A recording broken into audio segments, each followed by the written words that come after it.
Баршаңызға қайырлы күн достар, менің арнама қош келдіңіздер. Бүгінгі видеода осындай өте керемет оңай жасалатын, дәмді болып шығатын песочный рогаликтердің рецептісімен бөлісемін. Менімен бірге болып, видеоны соңына дейін қараңыздар.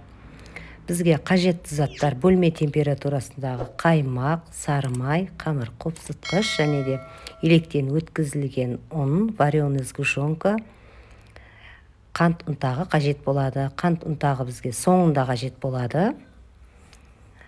Қаймағымыздың үстіне бөлме температурасындағы сары майымызды салып, венчигіміздің көмегімен жақсылап араластырып аламыз.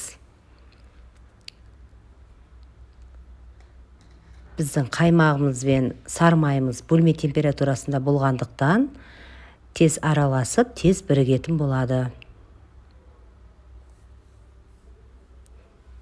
Осы массамыздың үстіне енді електен өткізілген ұнымызды 2-3 бөліп қосатын боламыз. Қамыр қопсытқышымызды қосамыз және де қолымыздың көмегімен жақсылап қамыр илейміз. Біздің қамырларымыз жұмсақ болуы қажет. Қалған ұнымызды салып, қамырымызды илейтін боламыз.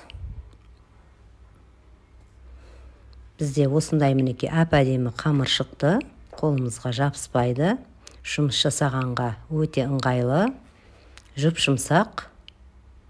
Енді осы қамырларымызды, ұнымызды сеуіп, 4 бөлікке бөліп аламыз.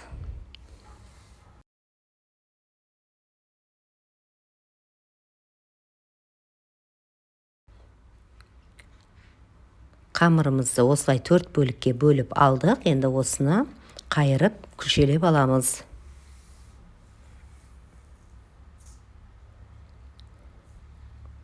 Дөңгелетіп осылай күлшелеп алдық.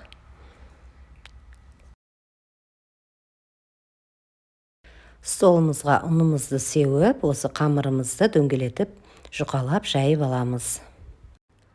Осы рогаликтерімізге қажетті заттардың бәрін видеоның астына жазып қалдыратын боламын.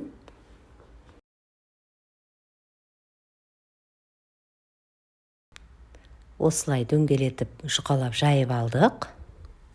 Енді осыны 3 бұрыштап кесіп алатын боламыз. Видеода көрсетілгендей рогаликтердің формасы шығатындай қылып 3 бұрыштап кесіп аламыз.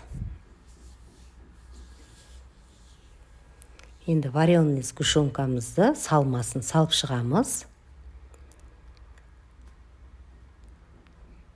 Салмасын салып, осылай біріктіріп, біз рогаликтеріміздің формасын шығаратын боламыз. Вареный сгущенкамыздың сапалысын алуға тырысыңыздар. Сапалы вареный сгущенкамыз біздің духовкамызда пісіп жатқан сәтте ағып кетпейтін болады. Шет-шетін осылай кішкене біріктіріп жібереміз, және де осылай формасын шығаратын боламыз.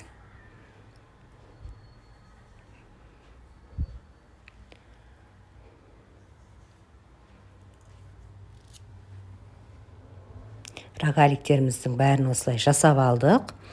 Енді 180 градуста қызып тұрған печкамызда 25 минуттай пісіріп аламыз, немесе қызарғанша ұстаймыз. Қызып тұрған печкамызға жібереміз. Біздің рогаликтеріміз мінеке осылай пісіп шықты. Мен қызарғанша ұстадым. Вареный сгущенкасы ішіндегі ағып кетпейді, осындай болып әп-әдемі болып шығады. Енді осы рогаликтерімізді ыстық күйінде, ыстықтай осы сахарный пудрамызға осылай аунатып алатын боламыз. Бәрін осылай рогаликтерімізді аунатып аламыз. Өте керемет дәмді болып шығады. Жасалу жолы оңай және тез піседі. Қонақ дастарханның көркін ашады. Біздің рогаликтеріміз дайын мінеки. Қазір ішін көретін боламыз.